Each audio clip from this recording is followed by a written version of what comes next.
Real VC, a podcast all about Ventura County real estate. My name is Reed Fish. I am the CEO of Upmarket Media and the host of this podcast. And I am so excited today that we have Ashely Anderson with us. And Ashely is the branch leader at Century 21 in Westlake Village. Ashely, I was driving in my car yesterday and I had NPR on. I'm that kind of guy.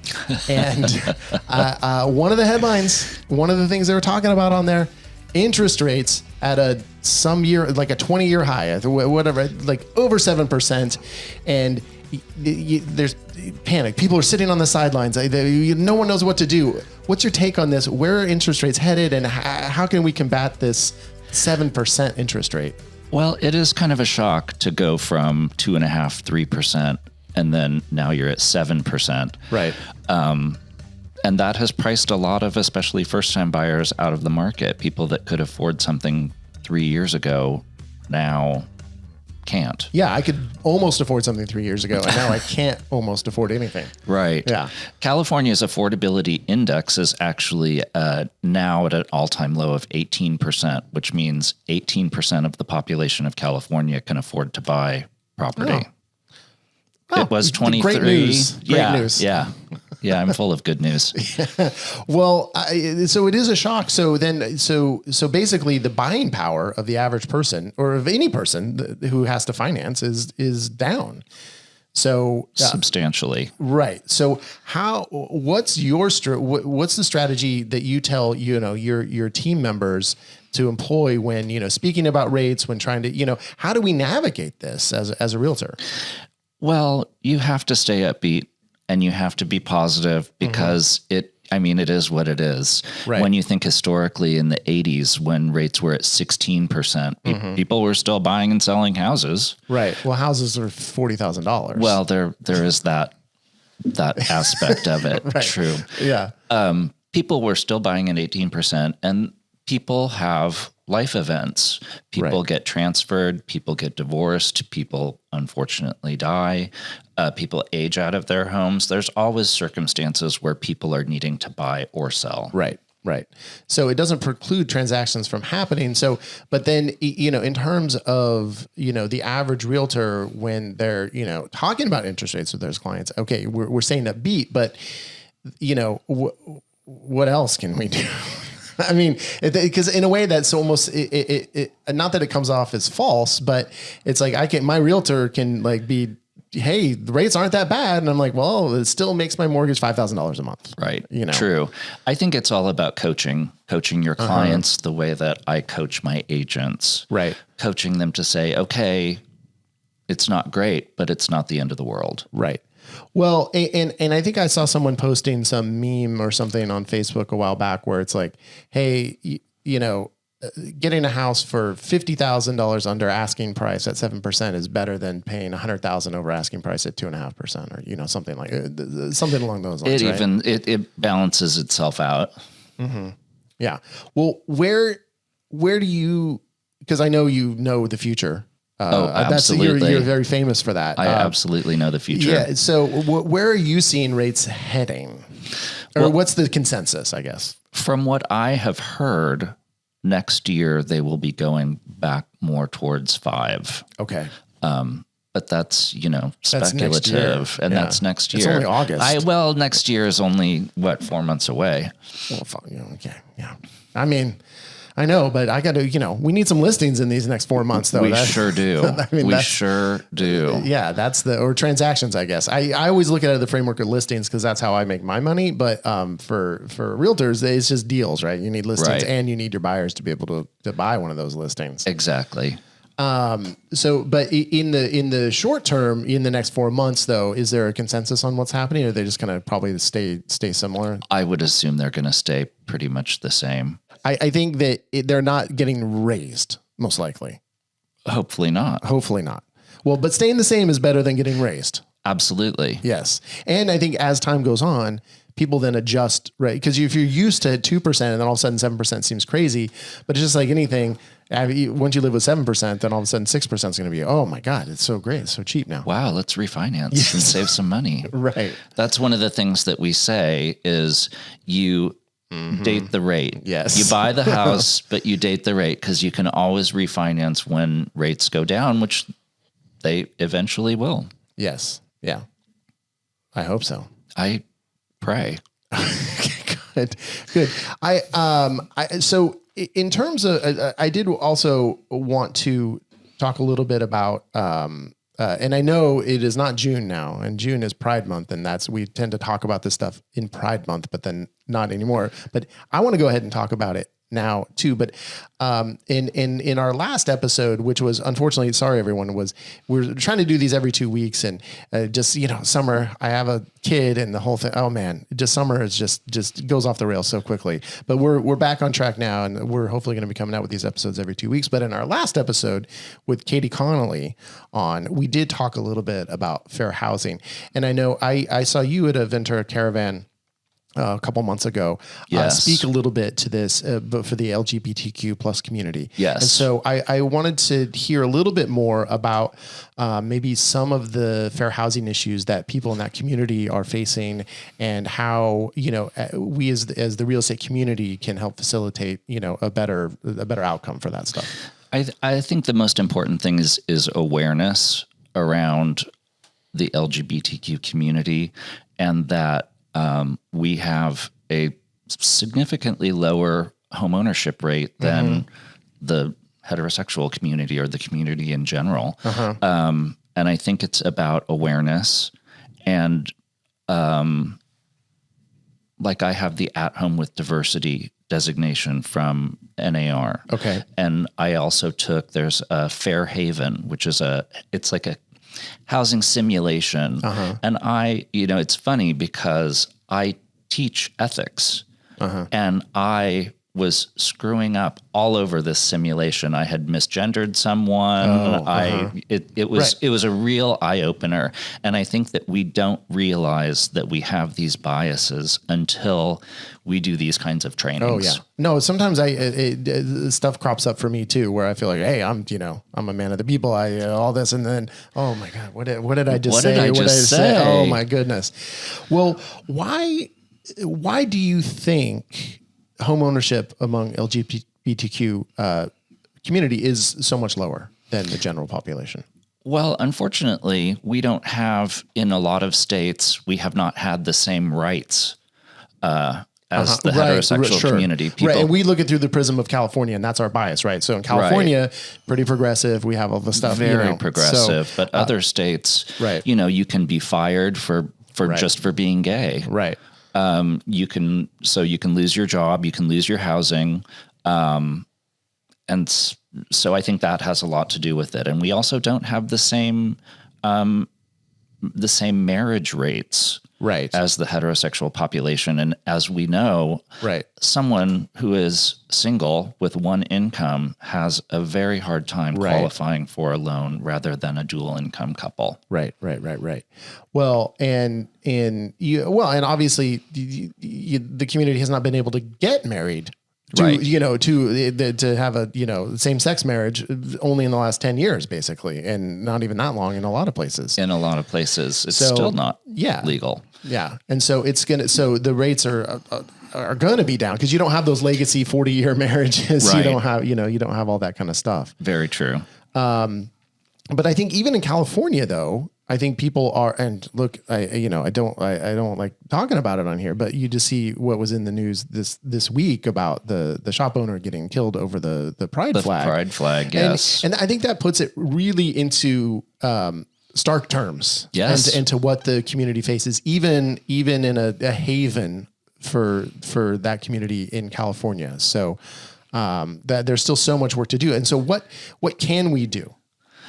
I think it's about being vocal and being open. I really market to the LGBTQ community, and I have clients, like I had a female couple that moved here 3-4 years ago, and it was obvious that it was 2 adult women buying a house. Right.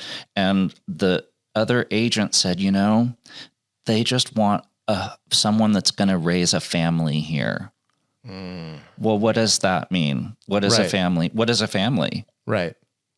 Well, yeah. So I was very taken aback by that. And another interesting instance, 2 years ago, I sold a condo in Leisure Village, which is a 55 plus community. And the man that was selling was going into assisted living. Okay. And I showed this condo to these two men, and the the seller requested a love letter. A love letter. A love letter of why they wanted this house and what they would, what it was about. And I was like, well, shoot. Right. He's going to read this letter from two men who were both married to women and have children, but are now in a relationship together. And he's going to be like, oh, I don't want to sell to gays. Right. But the exact opposite happened. Oh. He was like, oh my God, I love these guys. And they went and they visited him at the assisted living, and it all ended up well. But my knee jerk reaction was, oh gosh. Right. Well, and maybe, I don't know if this is off topic, but because you mentioned that the love letter, I was talking with a realtor and I kind of brought that up, I was, maybe you get in because you write a letter. And then she said to me, no, we really don't do that. Strongly we try discouraged. Not to, yeah. And because it does bring up those fair housing issues, right? Absolutely. Because then it is, if you are a gay couple, you're going to be much more likely, I would think, to have someone or Hispanic or African American or Asian. And this is an appraisal issue, just like a lot of African Americans are getting undervalued appraisals because of their pictures. The same for gay couples. One of the other things I was thinking about is even just the basics of going to view a property. And if you are part of a marginalized community, are you always comfortable? Because, I think in some homes there's going to be, certain signifiers that maybe the people in this home are not as welcoming to your particular community, right? Absolutely. Yeah. So obviously if I'm taking a same-sex couple to look at a house and I see a certain political person's flag flying in the front yard, I'm going to assume that maybe they're not going to be as welcoming. Right. But then is that just reverse discrimination? Well, yeah, I mean, it kind of is. And that's why, we always, talk about, hey, maybe put those signs down right now because, we want this to be welcoming to all people. And you can go on both ways. I mean, I've been in homes where you have, whatever, a portrait of Bill Clinton. And I'm like, yeah, take that down. Yes. And then, definitely take down your Trump flag. You want your home to be as neutral as possible to appeal to as many people as possible. Right. Unless you are a racist and you don't want to sell to certain people. Well, right. I mean, some people say they want to signify these things, right? In those marginalized communities, I mean, when you are in a home like that, is there fear? I mean, I don't know. Fear is maybe too strong of a word. I think fear is too strong of a word because usually it's just your client and the realtor and you're touring an empty home and the homeowner is not there. Correct. But it would be very easy to make certain people feel unwelcome. Right. Well, and do you think that is a barrier is one of the reasons that the home ownership rate is lower for marginalized communities? I think there's definitely a fear of that plays into the lower number for sure. Right. And it seems like one of the ways that realtors could help these communities is to actually market themselves to these communities. Absolutely. And so I know you said you focus on that and how does one go about that really in knowing how to do this? Right. I'm a member of the LGBTQ Real Estate Alliance, which is a national group that markets specifically towards the LGBTQ community. And you can go onto their website as a consumer and search for your area to find realtors that you would want to work with. Right. And so that's not just for realtors who identify as part of that community, is for allies. And it's for allies also. Yes. Yeah. Okay. All right. So I would really encourage people to check that out. And you can actually get ally training through LGBTQ Real Estate Alliance. That's probably and become a certified ally. Yes. Yeah. I mean, that can only help your business, right? Absolutely. I mean, it's Absolutely. and I think it just helps your life, right? I think we can all be better allies to people who are to marginalized people, and I think that even if you are part of a marginalized community, I mean, I think this is what you're saying. You teach ethics. You're part of a marginalized community. You do this, and you're still. Your biases from when you were growing up, it still come out, right? So definitely, we all have it, right? You can be the most whatever, progressive person in the entire world, but you're still gonna, there's still something that you're gonna, just take for granted or assume. Absolutely. All right. Well, Ashely, this is great. I'm excited to talk more with you. So we're going to take a quick break and we're going to do our social media sidebar, and then we're going to come back. We have our market report. We have a special guest coming on to give some market stats. And then we're going to talk about marketing, and then we got our action items to end the show. All right, we'll be right back.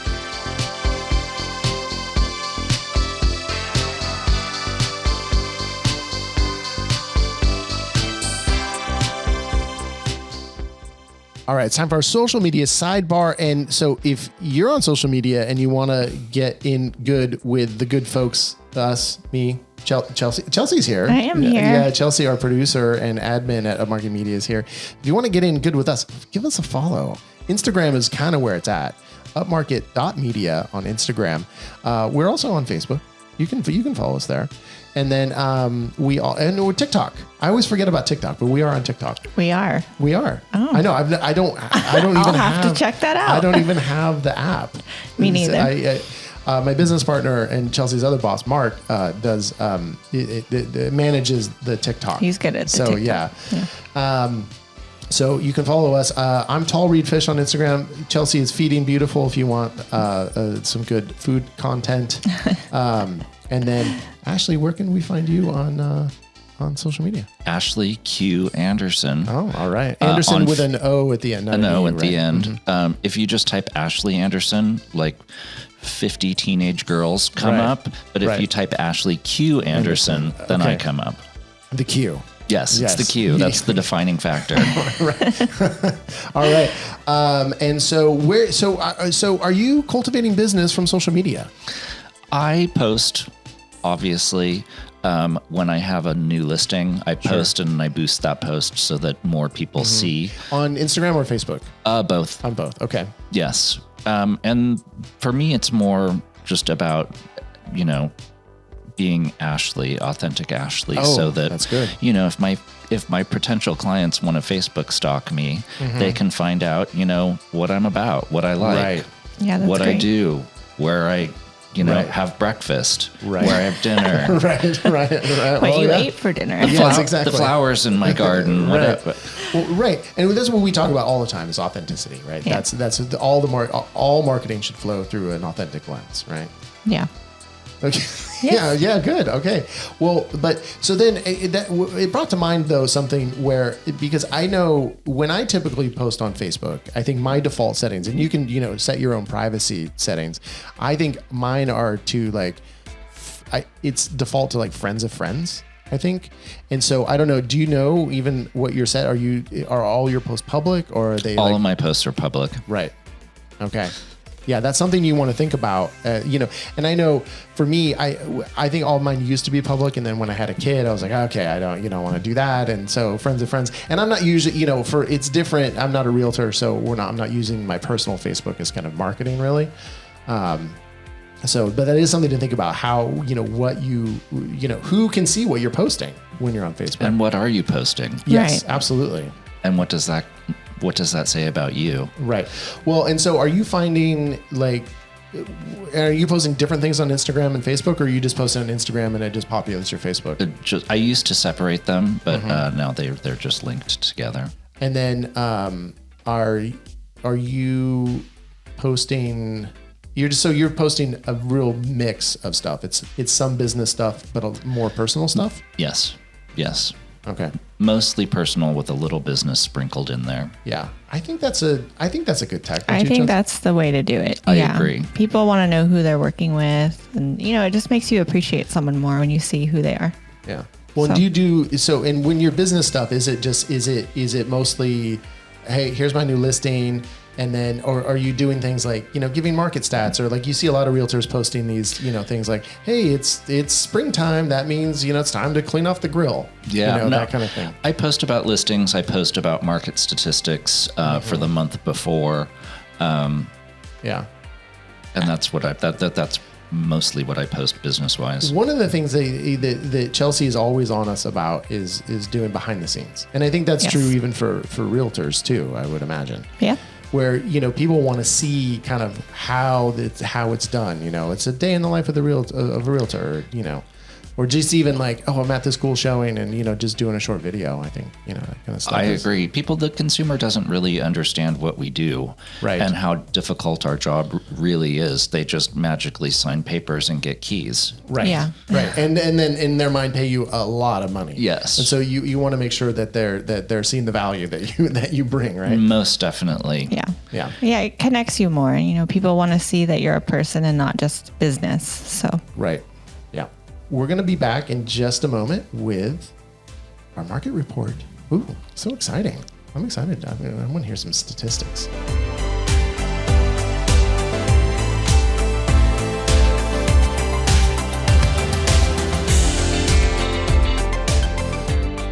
All right, and now it is time for our market report. And this month, our market report is sponsored by Resource Real Estate. Oh, we love Resource Real Estate. And we are very happy that we have from Resource Real Estate, we have Jana Scarborough, who is the broker owner of Resource Real Estate. Jana, thank you for being here. Hit me with some stats. I want some market stats. Market stats. Well, I think the most important thing for today's market is that buyers are having to get comfortable with being uncomfortable. Okay. Like, that's just our reality.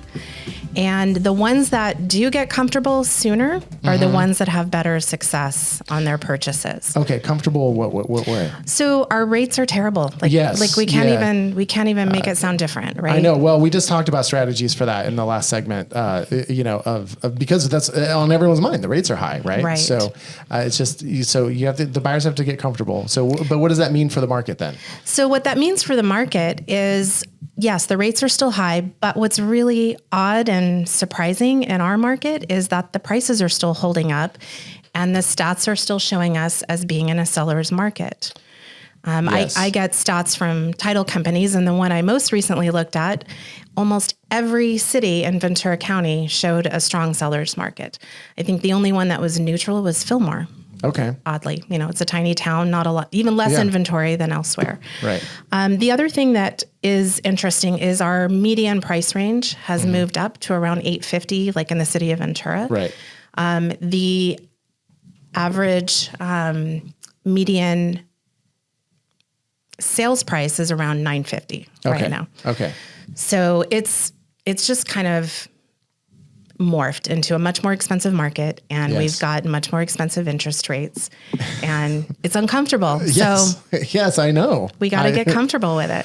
Okay. Well, but our kind of like, and I think part of the idea of doing a market report, right, is we kind of have a snapshot of where it is, but then where's it going? And, Ashely famously knows the future, as we've talked about, but I do definitely. But what's your take on where things are going? So I think finally lenders are publishing that rates are not going to change anytime soon. And I think that's something that buyers have been hanging on to in the backs of their minds. Oh, rates are not going to stay at 7.5%. They're going to get into the 5s. Right. We don't know when that's going to happen. Right. It's certainly not happening anytime soon. So I think just getting comfortable with that and understanding it is what it is, that's the price. You just got to go for it. When it's right for you, it's right for you. And what has been happening and is in the news and in everyone's perception is that everybody that is a owner that has the really good interest rate, they're not selling. Right.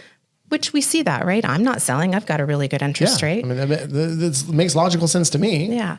But the life events are still happening. So if I look at my office, which is just a microcosm of everybody else's offices, most of our listings are life change events. A lot of them are seniors that are downsizing.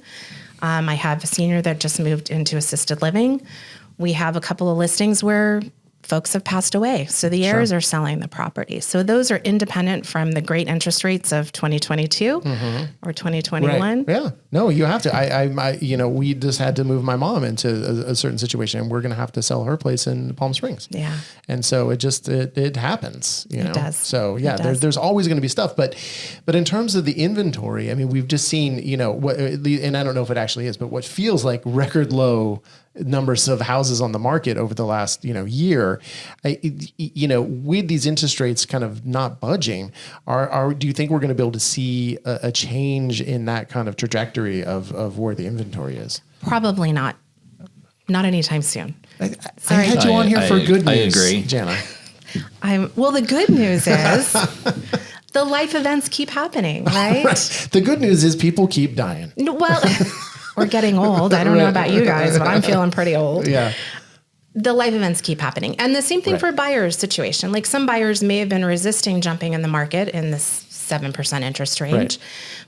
but people have babies. A client I was showing a home to yesterday, he just put his last son in college and he's got a big house he's not using. Right. So and he's got to pay for college. And, Exactly. So those life events keep happening. And I feel like the amount of activity we see in the market is really just back to pre-pandemic numbers. Right. Do you agree with that? Yeah, I agree. And the incomes that realtors are experiencing are back to pre-pandemic numbers. So it's not that some disaster has happened over the last year because of interest rates. It's just gotten back to normal, a little more balanced. I agree. Well, and we kind of touched on it before, I think, but people will also at a certain point get used to 7%, right? And so all of a sudden that's going to just seem normal, where we had for so long, so those low interest rates, and that, you know, it's going to take a little bit of time for people to adjust to that. But, you know, it will happen. Right. It will happen. I mean, normal used to be 12%, right? 15%. Right. Everyone talks about that. But you know, houses were so much cheaper then, even as a percentage of someone's income, that it would, you know, now it would crush everyone out of the market almost if interest rates got that high. And yes, you're right. Prices were lower, but incomes were lower as well. Yeah. And certainly they were more balanced than they are now. Yeah. Now they just feel, as a non-homeowner, you know, whatever, looking to buy or whatever, it just feels completely out of whack now. And, you know, we have a pretty awesome business and we do, you know, we make money, but it's like, man, you got to make a lot of money. Yeah. To be able to afford, you know, when you're looking at this, you know, the average sale price of $950,000. For sure. It's a lot of money, especially at 7%. But it's not just home prices or home sales or mortgages. It's also rents. On one of the statistics I read in coming to join you is that rents on average are $4,000, $4,200 a month in most cities in Ventura County. That's the median. Yeah. So that means half or more, half or less. So it's a little brutal out there for just housing in general. I mean, and I don't know. And I guess a part of me deep down feels somehow that it's unsustainable. But I feel like I felt that way for years already. And so I'm like, well, what do I know? And that's a conversation I often have with buyers. It always feels uncomfortable and expensive to buy. Right. It doesn't matter what point in your life it is. It doesn't matter how much money you have. It always feels uncomfortable. Oh. All right. So you got to get comfortable with being uncomfortable. Exactly. That's what you say. It's just normal. It's normal to go through that and feel like you're stretching, because of course you're stretching. Usually you are spending more on a mortgage than you are in a house. I'm sorry, renting a house. But you also now have tax write-off as part of that. You have your own four walls that you can do whatever you want. So yes, that jump is always uncomfortable and feels expensive. But that's part of the journey. That's part of the process. And then you get all the benefits on the other end. The most important thing you're gaining is equity. Absolutely. Equity in your home. Absolutely. If you're paying rent every month, you're not getting anything. You're just getting a place to live. Whereas when you own, you're building equity that you can then leverage for other things. Yeah. You're now paying your mortgage instead of your landlord's mortgage. Exactly. Yeah, exactly. Yeah. And you can tap into that equity to get the new roof that you have to pay for because you're not renting. Always looking on the bright side. I know. Well, look, I'm not a realtor, so I don't have to, you know, all the PR from the realtor side. I don't have to buy into it 100%. But no, I mean, there's cases to be made. But that for me is actually, you know, to be candid, in looking at buying buying a house and you feel like you're already stretching, right? And then you're like, well, what if it doesn't need a new roof? I'm screwed, right? Because then we're just going to have a leaky roof because I'm not going to be able to afford it because every dollar I have had to go into that down payment and my monthly payment, right? For sure. So, but that's why we do home inspections. That's why we get to know the property before we close on it. Exactly. A buyer that can't put on a new roof on a house that needs one, well, they shouldn't buy that house. for sure. Right. For sure. And that's our job to help people make those decisions. Right. But you still do have to factor in, even when you're doing those inspections, right? A certain percentage of the price is every year you got to just go for maintenance, right? Yeah. So, and then you have, and then no matter what the house, major maintenance will come up at some point, right? Yeah. So, but that's all part of that journey and that's part of being uncomfortable, right? You have to, and I'm sure, and I know you both are really good realtors and that's something that I know you probably go over with your clients when they're approaching buying is that it's, hey, there are these other costs that are not the mortgage that, that come with home ownership that's different than renting. And that can be mitigated by the type of property you buy. Right. Right. So if you really can't afford the roof, you should probably buy a townhome. Yeah. Right. Exactly. And then the money you pay towards your HOA every month goes in that big bucket with all the other homeowners to cover the roofs. Yeah.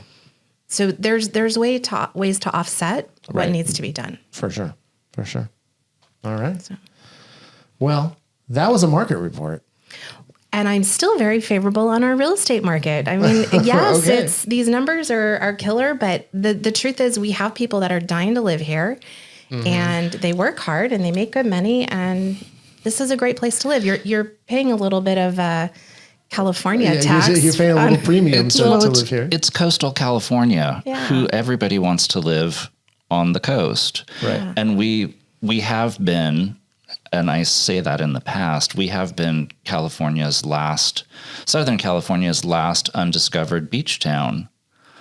And now we've been discovered. Yeah, I think and pandemic our market did that. The market is showing that. Yeah. Oh yeah. I mean, it's different. I mean, pre-pandemic. I mean, and you guys know I live in Ojai, and like, man, it's different than it was 3 years ago. For sure. I mean, just in like so many ways, and in some ways it's better, some ways it's worse, but it does feel like it has been discovered. Yeah. It definitely has. In a way that it wasn't before. Yeah. That's true. Well, thank you very much, Jana, for being on. Thanks for having me. Yeah, you bet. And maybe we'll have you back next month. Okay. We'll see. All right. Good. All right. Thank you.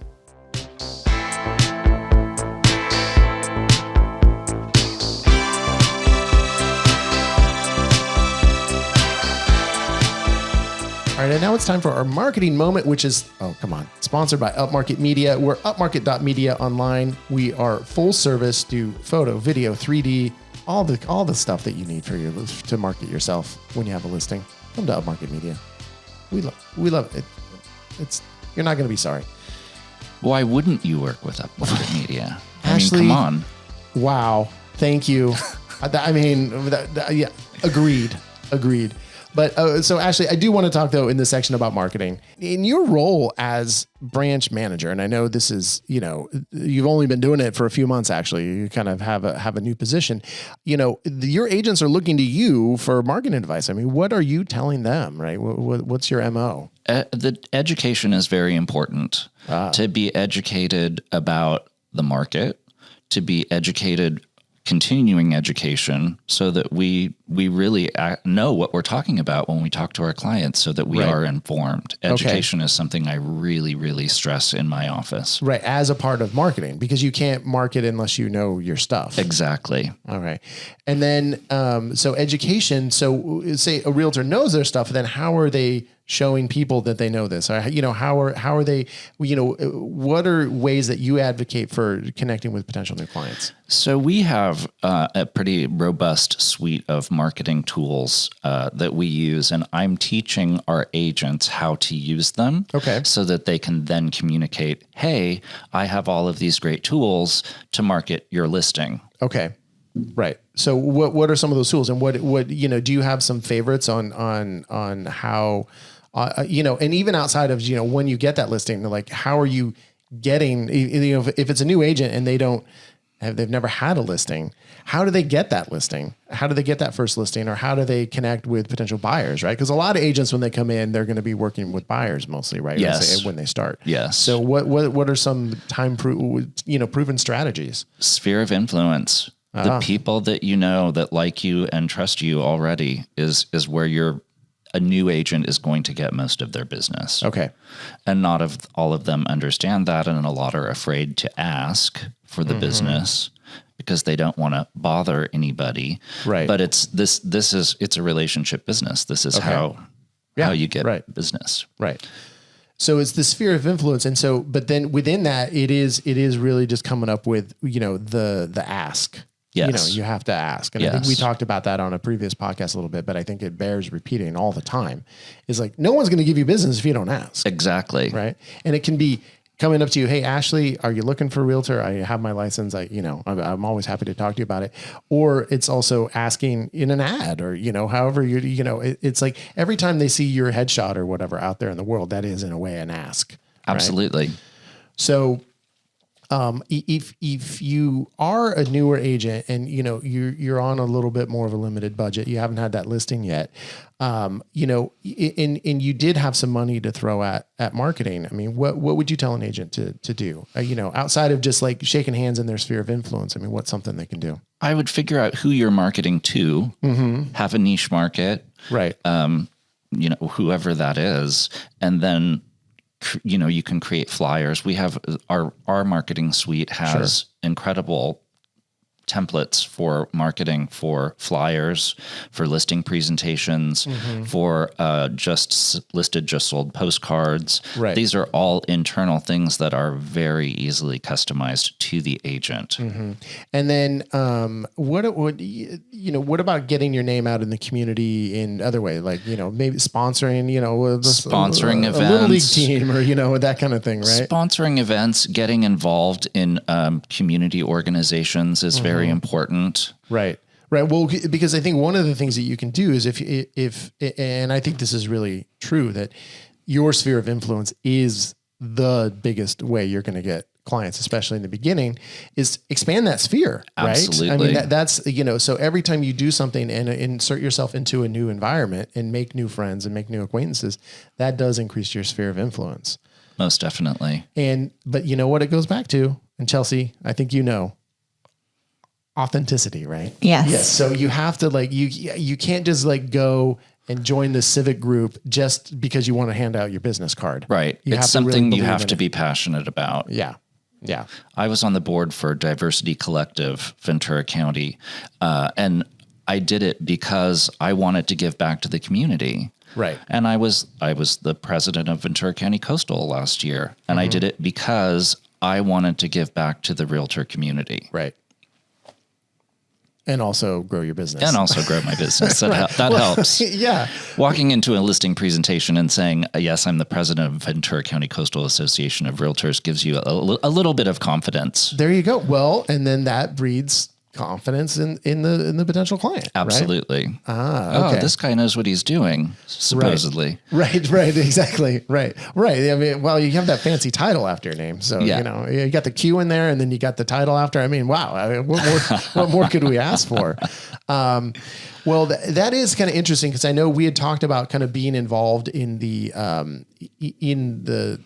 VCCAR and the groups as kind of you're not marketing yourself to realtors, but you are kind of networking with your peers, and that does help grow your business. But then I think actually if you are in a position of leadership, then you can trumpet that to your clients, and it is kind of impressive. Definitely getting involved with the association is a great way of networking with other realtors. And that's great because if you write an offer on a house and there's 5 other offers, but they know you from a committee or what have you, they're more likely to, if they like you, accept your offer over someone that they don't know who it is. Yeah. I do think you want to try to be authentically likable. Yeah, I think being likable is pretty much a key part of our business. Yeah, not all realtors understand that, but, and not all realtors are likable, well, and they're authentically unlikable. But just because there's a lot of realtors, there's unlikable people, there's unlikable realtors, there's unlikable real estate photographers. If you can believe that, that is true. Not anyone at Upmarket Media. No, of course not. No, of course not. We're beloved by all. and actually, I think it's not enough to just be in these things. You actually have to interact with people. Absolutely. Right? I mean, like you actually have to actually talk to people. I know sometimes I go to networking parties and I just end up talking to my business partner the whole time. Right. And that's not the point of going to the event. No. Is you're going there to meet people. So you actually have to talk to people. Right. And that's a huge indicator of a realtor's business. If you're not hitting your goals, right, and you're not having the sales that you want, it's because you're not talking to enough people. So right, what are you going to do to put yourself out there where you're going to have to talk to people? Yeah. And in those situations, I know, and I often go with Mark, my business partner, and we do have to kind of force ourselves to not just talk to each other, but we also get in the habit of seeing the two realtors that we know best, and we end up just talking to them. And I was like, well, shit, they're already our clients. Why am I wasting my time talking to this schmo? And so you want to make sure that you do, of course, want to talk to those clients and your favorite clients, and it's all about that maintenance. But you should have a goal of like maybe meeting 5 new people if you go to one of these. Definitely set yourself a goal for meeting X number of people, whether that's 3 people, 5 people, depends on the size of the event. Yeah, for sure. And I think, within the realtors, and then with also just, I think in the general community, just to try to, meet new people as much as you can without being like, that guy. Yeah, exactly. Who's just nakedly, just trying to meet people, for business purposes. Any other big word of wisdom here on marketing other than authenticity? Authenticity and talking to people. Those are the keys. All right. The bus shelter ad, not as effective. No. And more expensive. And a lot more expensive. Yeah. But if you need a photo for that bus shelter ad, you know where to come to, Upmarket Media. And look, no matter what you're doing for marketing, you have to take action. And so, which is going to bring us to our action items. And our action items this week are once again sponsored by Choice Home Warranty. Tamara Rossie-Molina. Oh, the best. Choice Home Warranty, your best place to get the choicest home warranty. You can find them at chwpro.com. Tamara Rossie-Molina. Ashely, I'm going to have you go second. I'm going to go first. Okay. Because I give an action item too. You're in charge. That is true, actually. Well, Chelsea may be in charge. Chelsea, who should I go I'm first? in charge. Yeah. Okay. All right. Here's mine. It's pretty easy. I want you to post a video to your social media, and it can just be very, very simple. Just a simple behind the scenes, not even a day in the life of a realtor. Just, at this new listing. I'm, having lunch with a client, or I'm, just anything. Just make it authentic. And, it doesn't even have to look great. Just make it authentically you, and just post it. Just get a video done. I mean, we're going to post a video on, because Chelsea's taken some behind the scenes stuff here at the podcast. So we'll post a little bit of behind the scenes video at some point on our feed. So, we will lead by example. Perfect. So Ashely, what is your action item? I'm going to say write a handwritten note to a past client. Ooh. I send handwritten notes to my past clients 4 times a year. Oh, and that's often. That is often, but I want to stay top of mind with them, but I want it to be very personal. Okay. I don't want it to be like, I'm just sending some postcard of how fabulous my new listing is, or whatever. I actually want to say, hey, thinking of you, whatever. Right. Well, okay. So you do that, and you're doing it 4 times a year. So it's not just like, hey, Merry Christmas, I love you. Right. It's like, what are you saying in these notes? It's a holiday card. Uh-huh. It's a birthday card. Oh. It's an house anniversary card. Oh. It's, I can't believe summer's almost over. Hope you had a great one. Okay, so you're not just doing it, once a quarter. You have the big batch of cards that you send out. I mean, I guess it is if it's the holidays, but then other times it's very specific to that person. So they bought their house on April 12th. So you're gonna, congratulations on your house anniversary. I can't believe it's been 5 years or 1 year. Wow. And does that work for you? Absolutely. Absolutely. I ran into a past client of mine at the gym the other day, and he was like, "Oh my God, Ashely, we love your cards. It's like an event when we get one. We put it on our mantle." Like, that's crazy. Wow. Well, here's the thing. Who gets handwritten cards anymore? Right. I mean, I never do. I mean, no one likes me, so no one sends me a card. Maybe Ashely's going to send me I'm going to send you a handwritten thank you for right. sure. Oh yeah. Thank you for quote unquote, letting me come on the podcast. Absolutely. All right. I will think about sending you one and actually never do it. Okay. So that's my style. So, Well, at least you think about it. yeah, right. Well, exactly. And thoughts are worth $1 million. That is a great tip. I think any realtor, the more you can have that personal touch, I mean, I think that just goes a long way. And it doesn't have to be a handwritten note. There's other ways to do it, but that's Ash's action item. So, have some action after Ashely. You have to take action. You do. That's what it's all about. It is. That's why we end on the action items. And that is the end. Ashely Q. Anderson, thank you very much. I really enjoyed talking to you, and I appreciate your support of the podcast. Pleasure to be here. Really had a fun time. All right. Thank you.